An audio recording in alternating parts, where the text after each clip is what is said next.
Chapter 26. Bharata Suspected. Gazing across the river Ganga, Guha, the hunter king, noticed unusual commotion on the bank opposite. A great army had encamped there. He pointed it to his kinsmen standing by his side and said, "Who is this and why has he come here with a large army, apparently to cross the river? The flag suggests that it is Kaikeyi's son Bharata and his army. Yes, I see the flag flying on the top of the chariot, and I can recognize the tree painted on it. That is the flag of the king of Ayodhya. Is not Rama's enemy, Bharata, the king of Ayodhya today? Having secured the kingdom unjustly through his mother Kaikeyi, it looks as though he has pursued Rama here to slay him. Get together our warriors and kinsmen and friends. Let them stand ready on this bank. Gather all the boats and fill them with armed men ready for battle. Let us wait and see. If the newcomers are well disposed towards Rama, we shall help them to cross the river and come over to this side. But if their intention is hostile, we shall prevent them from crossing the Ganga." And so, having made all preparations, Guha, in accordance with rules of courtesy, took some presents, got into a boat, and went to meet Bharata. On the other bank, at the same time, Sumantra was telling Bharata, "Look, Guha, the hunter king, devoted friend of Rama, has come with his people to welcome us. He is the ruler of this region. He and his kinsmen are well acquainted with every nook and corner of this forest. They could tell us where Rama is to be found and lead us safely and swiftly to the place." Meanwhile, Guha crossed the stream and approaching Bharata, bowed and said, "Though we have been taken by surprise by your unexpected visit, still all that is mine here you may consider as your own and command me. I consider it an honor to be able to welcome and entertain you and your army." Bharata answered, "It is very kind of you, O friend of my brother, to offer hospitality to such a large army. I wish to proceed to the hermitage of Bharadwaja. We do not know the way, and we also need to cross this great river." Guha bowed before him with clasped hands and said politely, "My lord, my servants and myself are ready to go with you and act as guides. But you must excuse me for expressing a doubt which occurs to me on seeing this large army you have brought. Surely you have no intentions hostile to Rama?" Pained by these words and from a heart clear and pure as the summer sky, Bharata said, "Alas, what greater shame can come to me than this, that men who love Rama should fear and suspect me? Have no misgivings, Guha. Rama is my father now, for he has taken the place of my lost father. I have come here to beg of him to return to Ayodhya. I swear I have no other purpose in my mind." Guha rejoiced to see in Bharata's face his intense love for Rama and his grief at what had happened. He said, "My lord, who in the world can equal in sacrifice? Who but you would renounce such wealth and power coming to him unsought? Your glory will shine forever." The hunter king supplied Bharata's army with all it needed. The hosts and the guests retired for the night. The meeting with Guha only increased Bharata's sorrow. Bharata was endowed with a heart of utter innocence. He sighed and said, "Alas, that it should come to this," and rolled sleepless on the ground. His whole body burned with thoughts of the infamy that had come as a cloud over him, his father's death and the parting from Rama. Guha spoke words of comfort and tried to console him. This meeting of Bharata and Guha and the way they shared their sorrow is an episode dear to the Vaishnava Alvars and other true bhaktas. Bharata questioned, "What food did Rama take when he was here? Where did he sit? Where did he sleep? What did he say? And what did he do?" Guha answered every question lovingly and pointed the spot where Rama had slept. And when he was asked, "Where did Lakshmana sleep?" he replied, "Lakshmana said, 'When Rama and Sita lie stretched on the bare earth, how can I sleep?' And he shed tears and, like me, stood on guard the whole night, bow in hand." As Bharata pictured this scene, his grief became unendurable. He saw the spot where Rama and Sita had slept that night and pointed it to the weeping queens. Asked what Rama ate, Guha answered, "My lord, they fasted that night. Lakshmana brought some water and Rama drank of it and handed it back to Lakshmana to drink. The food I brought was returned untasted. The following morning they matted their locks and walked into the forest." Bharata had found some relief from sorrow in his resolve to seek out Rama and persuade him to return. but his talk with Guha and the sights he saw brought it back in full flood. For my sake, Rama, you slept on the grass. I have seen the spot and still live, and they want me to wear a crown on top of all this. Thus he lamented inconsolably. Then he told himself, I shall somehow take Rama back and seat him on the throne. If he wants his vow fulfilled, I shall replace him in the forest for 14 years. He will agree to this arrangement as it is only right and proper. Thus he calmed himself. Early next morning, Bharata woke up Shatrughna. What? Are you still sleeping? The day has already dawned. The army has to cross the river. We should send quickly for Guha and arrange for the journey. Shatrughna answered, I am not asleep, brother. Like you, I spent the whole night thinking of Rama. While they were speaking, Guha arrived and, after courteous greetings, announced that he had a fleet of many boats ready. All the baggage and the whole army were put on boats. The loaded vessels crossed the great river. The transport across raised a joyous clamor like some great festival. The people did not see the sorrow in Bharata's heart, for they had concluded, even when Bharata set out, that Rama would surely return. They went forward, rejoicing that soon Rama would be in their midst as crowned king, and all their recent sorrows would pass like a bad dream. Valmiki describes the scene on the bank of the Ganga in a way that recalls to one a crowded railway station during a popular festival. When the whole army had crossed the river, Bharata followed it in a boat specially fitted up for him. They reached the ashrama of Bharadwaja. The story of Bharata in the Ramayana, portraying a character of unrivaled purity and sublime selflessness, is something more than an episode, and stands out by itself even in that noble epic, as holy shrines do on the banks of the Ganga. It uplifts the heart and gives one a glimpse of the heights to which human nature can rise when cleansed by love and devotion. Whether Rama and Bharata were incarnations of the deity or merely supreme creations of a nation's imagination, this episode is among the masterpieces of the world's literature. Jnana and bhakti will automatically grow by a contemplation of the personality of Bharata. In order to recreate the scene and the person in his own mind, the reader must bring into play his reverent imagination. We bring with us into this world as our inborn gift some wisdom and reverence. This gift is always in us, and though sometimes obscured by prejudice or passion, it keeps alive the divine in man which prevents him from reeling back into the beast. Bharata and his retinue went on towards Bharadwaja ashrama. When they reached the Prayaga wood, they saw at a distance a beautiful grove with a cottage in its midst.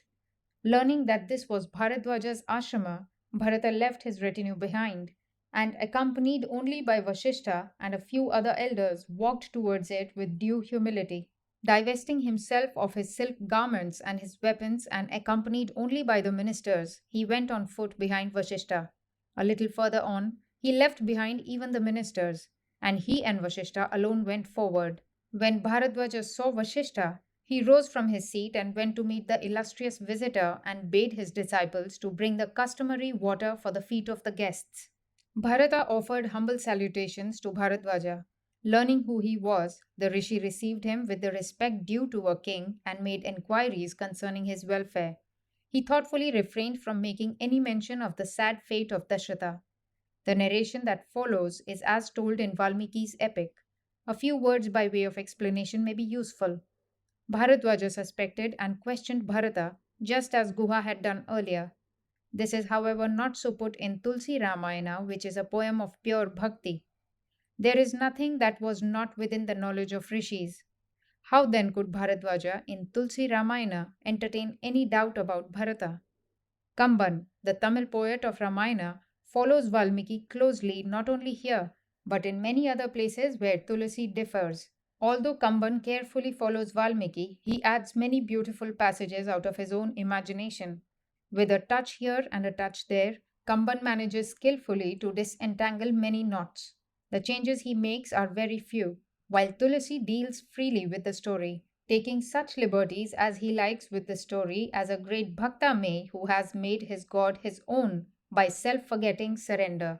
Following Valmiki, Kamban reports the conversation between Bharadwaja and Bharata and very beautifully expresses Bharata's indignation. We may not, reading it all today, appreciate Bharadwaja's doubts, but innocent Bharata. Such suspicion was perfectly natural to Guha, but not so in a wise rishi. Valmiki makes the rishi justify himself, saying, "Don't I know you, young prince? I put you these questions only the more clearly to reveal your innocence." Valmiki pictures rishis not as omniscient sages, but as very human, wise men and seekers after truth, liable to love and fear somewhat like the rest of us. Just as Valmiki delineates Rama as a hero rather than as an avatar, so he makes Bharadwaja doubt Bharata because of his tender affection for Rama. Bound by his attachment to Rama, he hurts Bharata, seeing the latter suffer. He at once consoles him with an explanation. All Valmiki's characters are human beings with heightened human qualities. It is only under great stress or in exceptional circumstances that divinity shines faintly through the human nature. In the time of Tulsidas, bhakti had reached its noonday height. It shone dispelling every shade. Though bhakti predominates in Kamban's picture also, he contrives to retain the humanity of Valmiki's characters and in places makes them even more beautiful. Bharadwaja, after making the usual personal inquiries, asked Bharata, "Why did you leave your kingly duties and go over here? Should you not stay in Ayodhya?" Listening to his young wife, Dashrata ordered Rama to live for 14 years in the forest, and the prince accordingly left the city with his brother and Sita. "Do you feel that even now the way is not clear for your rule, and have you come to complete what Dashrata began and make assurance doubly sure?" Hearing these words, Bharata wept. The tears gushed and he could hardly speak. "Death," he said, "would be better than such a life as this." "Do you doubt me, master?" he asked. "Do not blame me for what was done by my mother in my absence without my knowledge or consent. I have come now to do my utmost and persuade Rama to go back with me to Ayodhya and there to be crowned king. And it is my purpose to be his humble slave all my life. I have come here to ask you where Rama dwells, to go and beg of him to return home. And me, you suspect." Bharadwaja said, "Bharata, I know your real nature. You are a scion of the race of Raghu. I questioned you because I wished to draw out a revelation of your affection and loyalty and thereby establish and spread your glory. Do not grieve. The prince is dwelling on Chitrakuta hill. Stay here today. Tomorrow you and your ministers shall go there. You will please me by accepting hospitality for a day in the ashrama." Bharata said, "My lord, your wishes and words of affection are a feast. What more is required?" Bharadwaja smiled because he could see that Bharata was unwilling to cast the burden of feeding an army on a poor ascetic. He said, "I am bound to entertain you in a manner worthy of your status and goodness. Why have you left behind your army and retinue?" Bharata answered, "I followed the rule that one should not approach a rishi's dwelling with a retinue. There is a big crowd following me. It would be a great disturbance to you if they all come here." The rishi said, "Nothing of the sort. Order them all to come up." And so Bharata ordered.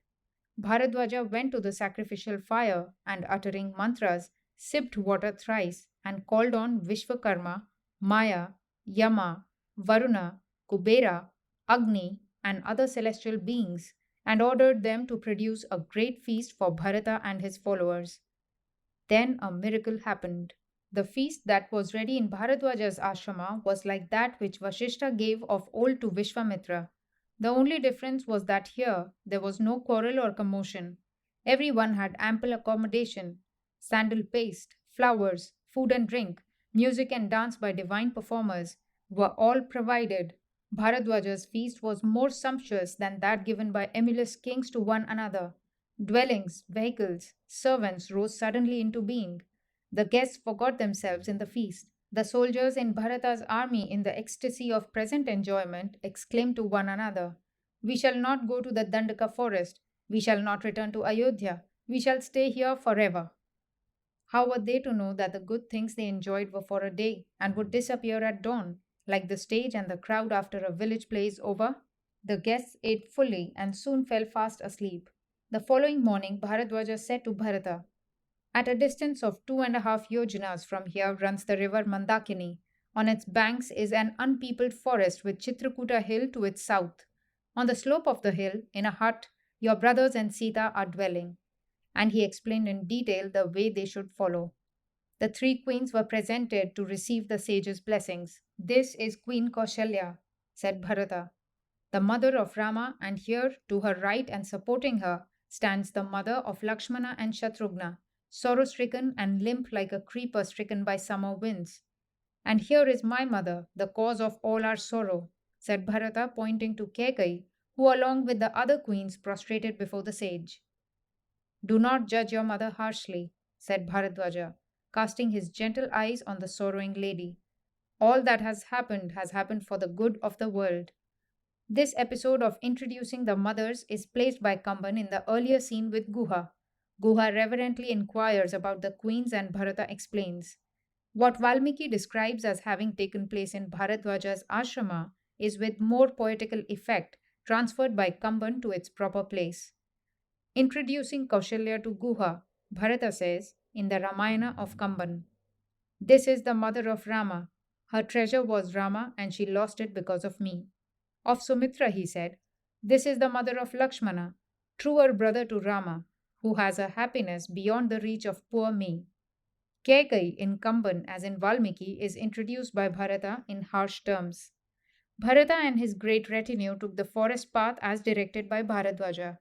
They saw from afar the Chitrakuta hill, and as they proceeded eagerly, a column of smoke indicated the spot where the prince's dwelling was, and shouts of joy arose from the crowd. Leaving his following behind, Bharata went forward, accompanied only by Sumantra and Vasishtha.